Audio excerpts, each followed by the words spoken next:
Sabay-sabay natin alamin ang mga kaganapan na nangyayari sa ating bansa.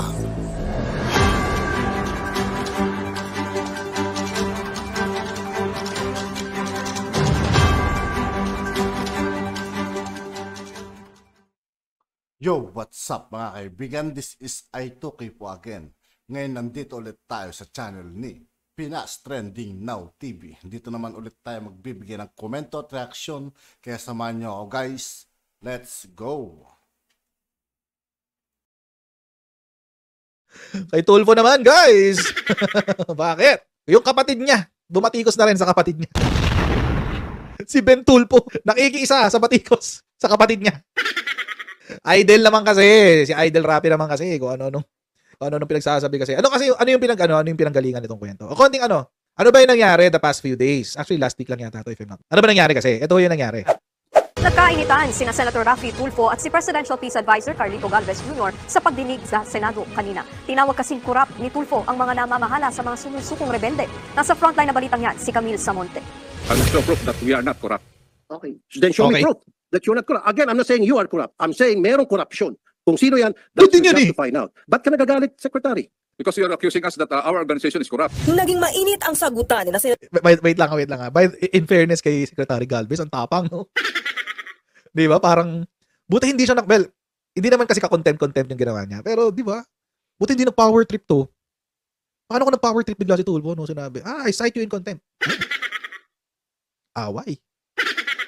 Senator Raffy Tulfo at ni Presidential Peace Advisor Carlito Galvez Jr. sa pagdinig ng Senado kanina. Nababahala kasi ang ilang senador sa hindi pagkakatugma ng bilang ng mga sumukong rebelde at mga isinukong armas sa decommissioning program ng peace negotiations. Natalakayan sa pagdinig ng Senate Committee on National Defense kaugnay ng amnesty program sa mga sumukong miyembro ng Moro Islamic Liberation Front o MILF. Sa datos ng MILF Peace Panel, simula nang mag-umpisa ang programa, higit 26,000 combatants o rebelde na ang sumuko. Pero higit 4,000 lang ang isinuko nilang armas sa gobyerno. Tanong ng mga senador, paano natitiyak ng gobyerno na miyembro nga ng MILF ang mga sumuko? Dapat kanyang masiguro, lalo kung kapalit na 100,000 piso ang bawat susukong MILF member para sa kanilang pagbabagong buhay. Ayon kay Senator Raffy Tulfo, umabot na sa 2.6 billion pesos ang pondong nailabas na para sa mga sumukong rebelde.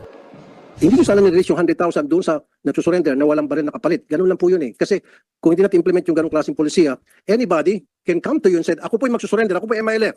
Ganun ba? Halika, ito yung 100,000. Punta ka sa DSWD, ito yung papel na pakita mo doon para bigyan 100,000. So, naglulukuhan po tayo. Paliwanag ng Presidential Advisor on the Peace, Reconciliation and Unity, hindi lahat ng sumusukong rebelde ay may armas. Normally, kami mga military, pagka nagkakaroon po ng enkwentro, matagal po ang enkwentro. Pero yung isang baril, kunyari, mayroong tumumba, mayroong pumupulot na unarmed. So, yung combatant doesn't mean na mayroon siyang baril. Pero hindi kumbinsido rito si Tulfo. I'll stand by what I said. Meron pong corruption dito. Masaktan ka, I don't care. I'm talking on behalf of the taong bayan. Kasi very clear ng discrepancy dahil kung wala po talagang corruption dito. Sana nagmamatch tong numbers. Agad yang itinanggi ni Galvez. Isang international body daw na eksperto sa peace negotiations ang namamahala sa programa. Take offense, Senator, that you are already telling us that there is a corruption. I believe that is not a correct accusation to us. Actually, maganda yung sinabi doon ni Secretary Galvez. May kalang naman, in fairness. Parang ang sinasabi niya, in not so many words, parang mali ho yata yung akusasyon niya sa amin. Inaakusahan niyo agad kami ng corruption. Ba't corruption agad? Parang ganun ang sinasabi ni Secretary Galvez. Ba't may panghuhusga ka agad? Yun ang sinabi ni Secretary Galvez. So, tuloy natin. There is no corruption in this decommissioning. We are just following the agreement. Sir, do not tell us that we are corrupt. then show me proof. Kasi pag nakita ka sa akin ng proof, then babawiin ko. I will show proof, sir. Sa susunod na hearing. Pinuna rin ng mga senador na hindi lang dapat mga armas na nasa pangangalaga ng bawat rebelde ang isinusuko. How will the government know if itong mga baril nito personal at hindi pagmamayari ng organization ninyo? I think that will be there is a target. Ano to, tiwalaan lang? Kung talagang sincere kayo na magbalik loob sa gobyerno, ay surrender nyo na lahat. Pati yung mga binigay ng mga sympathizers ng MILF. Magkakaroon pa ng susunod na pagdinig sa issue ang Senado. Yun yung nangyari last week. Ang pinanggagalingan ng mga senador, 1:1. So kung meron 10,000, let's say meron 100 na sumuko, dapat 100 din yung baril. That's the assumption. Pero kinumpirma na rin, maski nung MILF Peace Panel, na hindi ganun. Hindi ganun sa totoong buhay. Pero yun pa rin ang pinipilit nila. Eh, hindi naman talaga ganun eh. Paano pag may namatay? So yung, let's say out of 100, meron kang 100 na baril. Kung 1:1 ha, kung 1:1. Meron 100 baril. Pag may namatay na isa, so you already have 99, tapos you still have 100, what do you call this? 100 firearms. So ano mangyayari doon sa sobrang isa? Bibigay sa iba. Or ano, kukunin lang yun ng isa? So yung 1 out of the 99, meron 2 baril sa kanya? Tapos yung iba, tagi-isa? Oh, di ba? It doesn't make sense. And besides, iba-iba kasi ang role ng mga, in fairness, merong role ng mga rebelde. Merong mga, sinabi rin doon Secretary Galvez, meron daw mga rebelde na pang-artillery. Hindi sila nagkakarga ng baril. Ang hawak nila yung mga malalaking kanyon. 2 tao daw hawak nun, o up to 5 people. So how do you reconcile that? Paano may susurrender yun? Susurrender namin yung isang artillery, tapos 5 kami na mag-representa nun. Di ba? Kung gusto nyo 1:1, ganun na mangyayari. So it doesn't make sense. Maski yung sinabi yan ng AFD, Secretary Galvez, representing our government, sinabi rin niya ng representante ng MILF Peace Panel, yung babae kanina nagsasalita. Siya yung nagsabi nun na hindi 1:1 ang bilangan. At nagbigay pa nga ng example si Secretary Galvez. Ang sabi ni Secretary Galvez, pag may namatay na isa, kukunin nyo nung ibang unarmed. Ngayon, mga kotsero, just to recap lang naman to na topic na natin to before. Just to recap, ito kasi yung nangyayari. According to ito yung decommission.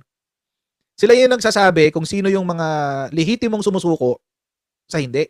Itong independent commissioning body. Yan. Sino ang humahawak niyan? Hindi ho Pilipinas ang nahawak niyan. Ito ho ang nahawak niyan. Yung IDB board. Mga foreigners yan. Ayan o. Ayan o. Chairman, Ambassador Suat Agkun ng Turkey. Vice Chairman, Mr. William Hovland ng Norway. International Expert, Mr. Haji Azlan bin Haji. Tsaka si Abdul Ghani ng Brunei. See? Hawak ba natin yan? Hindi eh. Hindi natin hawak. Sila ang nagsasabi kung sino ang mga lehitimong sumusuko. So, sila kasi yung pumipili kung sino yung mga sumusuko. At may proseso yan. Makikita nyo dito yung proseso. I won't go into the details of the process. Pero, kung gusto nyo basahin, andito siya. Ayan o. Terms of reference. O, ito yung mga pamamaraan kung paano susuko. Ayan. Andyan lahat. Ito pa yung iba o. Background and timeline, status, etc. etc. Verification and decommissioning process flow. Oh. Dito lahat. Hindi ka na maghahanap sa iba. Narito na ang lahat. Oh. Sila yung nagsasabi kung sino. Kaya yung tanong dito yung tanong ni Raffy Tulfo is actually moot and academic. Sa Tagalog, walang kwenta. Walang kwenta yung tanong niya. Kaya ngayon, etong si Ben Tulfo nagsalita. Hindi ko na lang kinuha yung video ni Ben Tulfo kasi baka may mangyari sa channel ko eh. Baka ma-copyright ako, what have you. Hindi natin alam kung ano mangyayari eh. Pero yun yung nangyari. So ito yung sinabi ni Ben Tulfo. Sabi niya, I don't agree with the senator, my brother. That's my take. Hindi ka na inimala sa'yo eh. That's my take. Now believe it or not, take it or leave it, I don't care. Wala akong pake. Ngayon lang nabalita pero Feb 9 pa to sinabi ni Ben Tulfo. Pero ngayon lang nabalita February 15. Sabi, the media personality was responding to the barrage of messages that he got from the online community where he said some described his sibling as a replica of retired naval officer and former Senator Antonio Sani Trillanes IV. Grabe. Ang sakit no? Kung ako tawagin ako wala, parang ang si Trillanes eh. Ba't naman gano'n? Sa ito feelings ba't mo ako ginagay? Ba't mo ako minumura? Kinumpara ka sa sundalong kanin. He said he does not want to judge his brother, whom he truly loves, and is ready to defend him when pummeled with nasty attacks.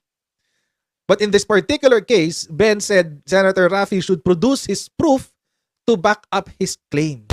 Ayan na. Yun. Ooh. Baka mo nga sa tenga.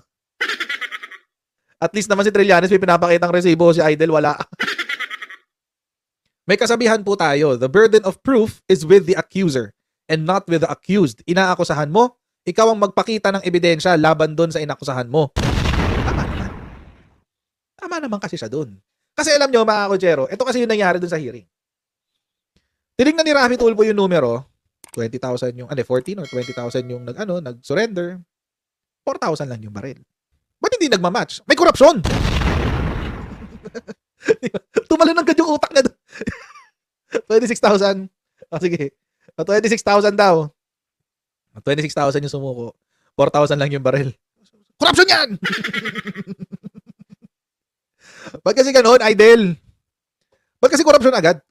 Pwede naman kasing, wala ba ibang dahilan, di ba? Ba't hindi nyo tanongin si Independent Decommissioning Body? Bakit ganun?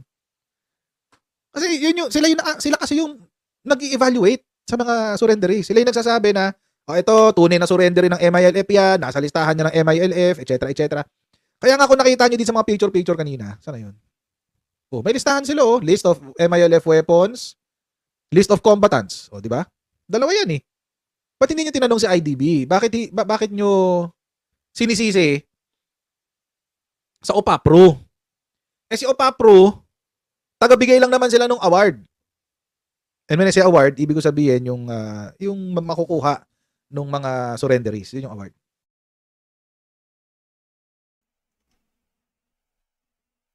Kay Tulfo naman. At yun nga po mga kaibigan, dito po nagtatapos ang ating reaction video. Muli ako po si I2K ng Sundalo ng Donggalo. Maraming salamat sa patuloy na pagsuporta. Yeah, peace out.